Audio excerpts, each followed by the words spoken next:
Good morning everybody and welcome to our maths learning on Friday the 3rd of July. Now today we are looking at efficient subtraction. So I wonder how efficient subtraction is different from subtraction. Well, it's not really. We're still going to be subtracting, but we're going to do it efficiently. So this word, do we know what that means if we're going to be efficient with what we're doing? So this morning we're going to be looking at some different ways of subtraction, and you're going to be thinking which ones are the most efficient. Which method is the best fit method for the particular subtraction calculation? Well, that was a bit of a mouthful in itself, wasn't it? So we're just remembering that when we talk about subtraction, it might be using different types of words. And today, some rather exciting news. My Power Maths book has arrived. So I've now also got a copy of the book that you are using for your problems. So when you start to do your independent learning. So it'll be much easier for me now to go through some of these with you. All right, so shall we make a start by doing our warm-up problem, our first warm-up problem together? Okay then, pause and think.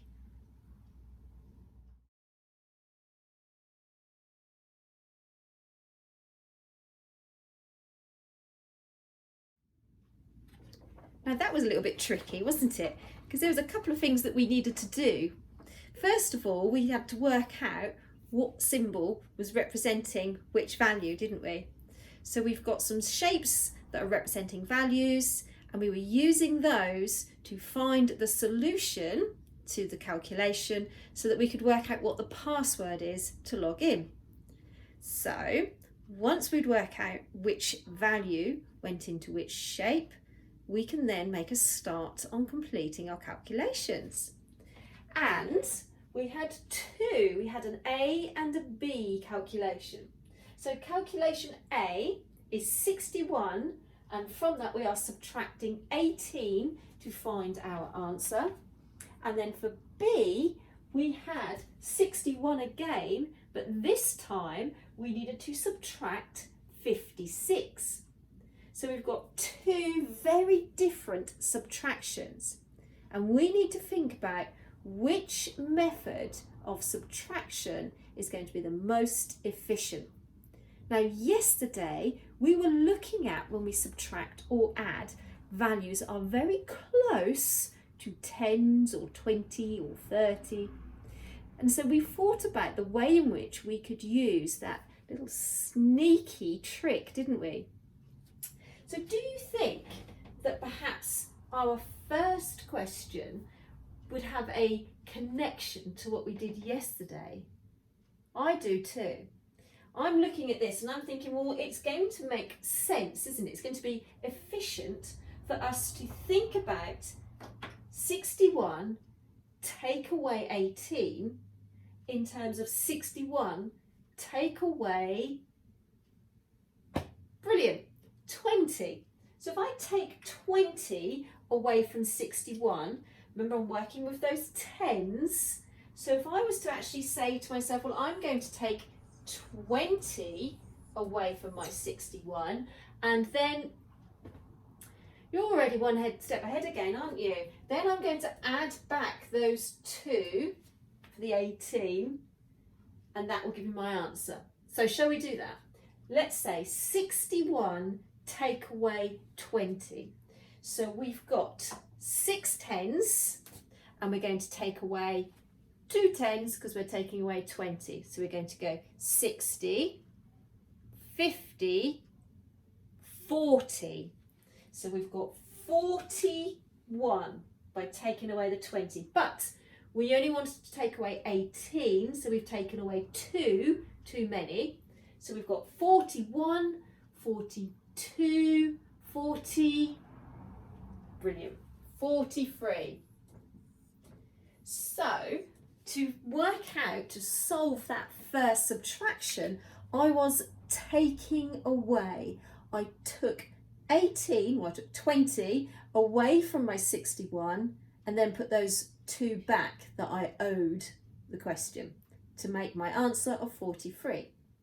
But for part B, 61 take away 56, I could do what we call finding the difference. So I could look for the difference between 56 and 61. By adding on, I can work out what 56 from 61 would be. So if I was to do that as a number line, it would look something like this, wouldn't it? I would have 56 and 61. And so I need to work out what do I have to add to 56 to get to 61. So I'm going to start by thinking about my number bonds. If I've got a 6 on 56, how many do I need to add to get that to the next whole 10? Perfect. I'm going to add 4. So that would take me to 60. And then from 60 to 1 to 61 is 1. So 4 plus 1 equals 5. And therefore, the difference between 56 and 61 is 5. So if I subtract 56 from 61, 5 is my answer. So when I think about the efficient methods that I'm using my subtraction, I could think about it in terms of either taking away, like I did on the top one on A, or looking for the difference by adding on to find the answer to a subtraction problem. So are you ready to do one more problem as a warm up before we start to look at some together in your Power Maths books? Fab. So ready, pause and think.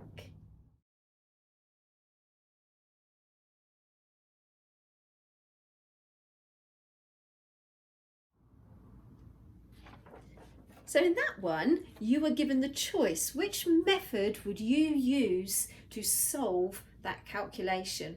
Remember, we're looking for efficient ways of doing our subtractions. So which way do you think is going to the best way for you? The most effective way, the quickest, simplest.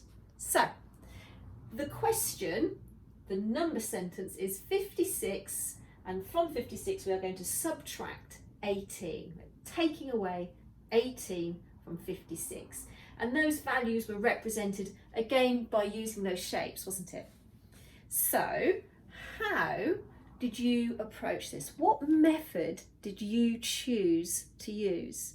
Did you subtract the 20 and then add the 2 back on? Or did you perhaps use your number line and start to think about taking away your 10 and then moving it back through into your 6 and then the 2 on that? Or did you look for the difference? Which way was the most efficient for you? Shall we see what the answer is and then think about how you have approached that? So 56 take away 18 equals, let's begin.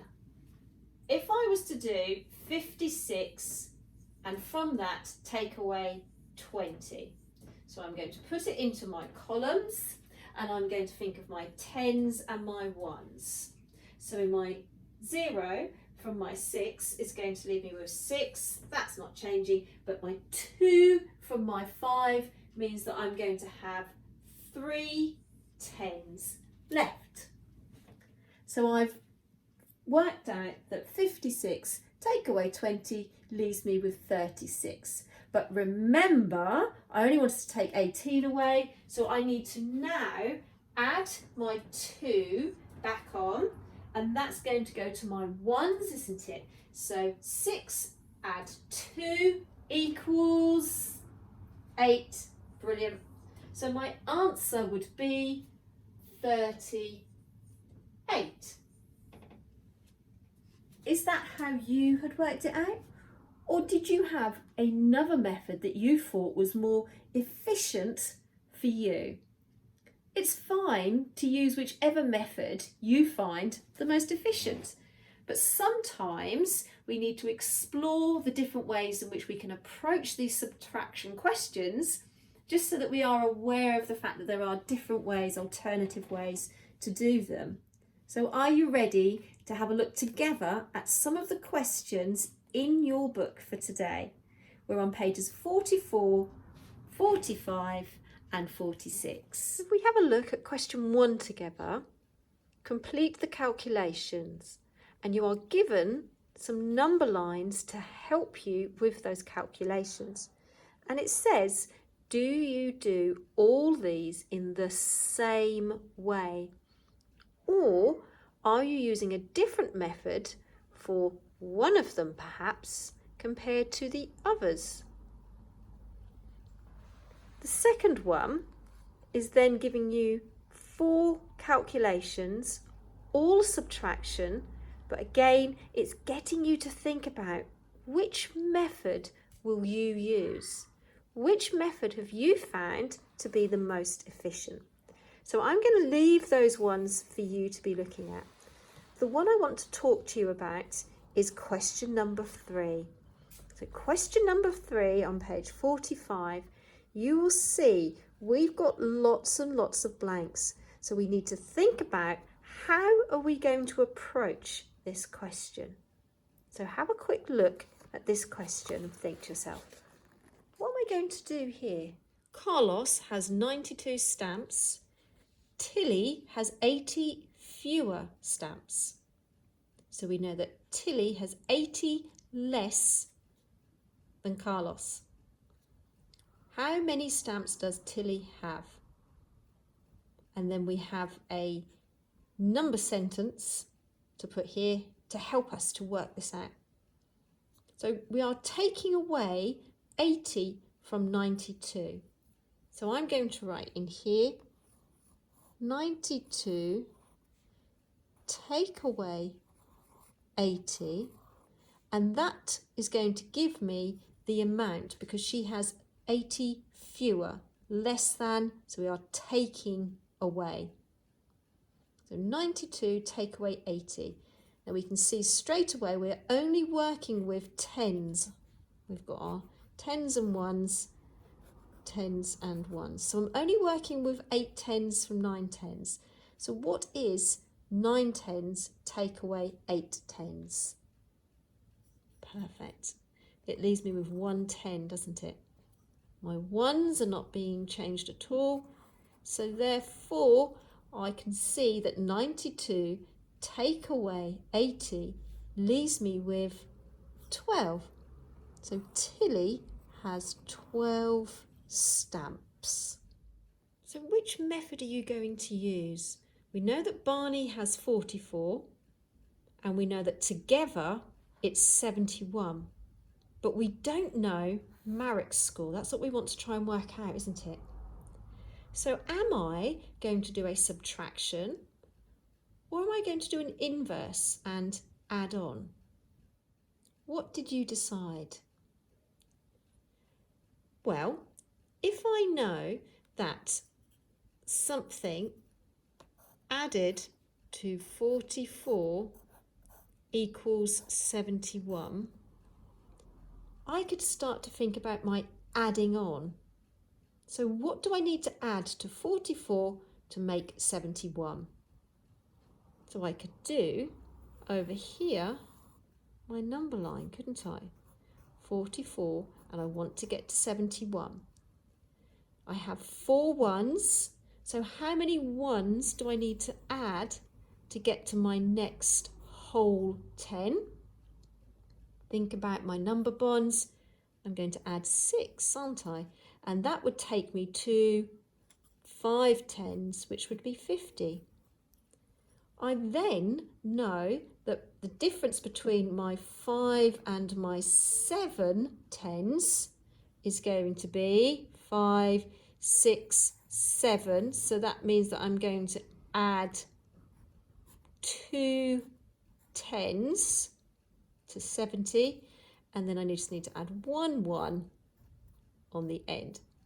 So if I put them back together again, I've got 6 plus 20 plus 1.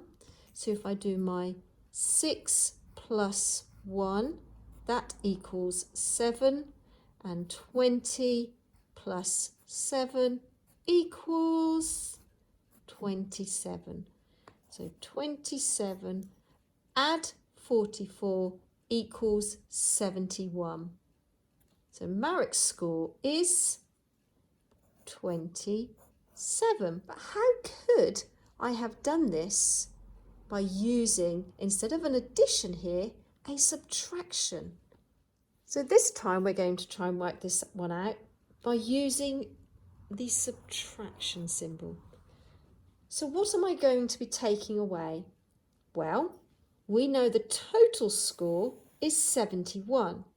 So instead of putting my 71 in here, it's the big number, it's what they come to as a total, so I'm going to have to put it here, aren't I?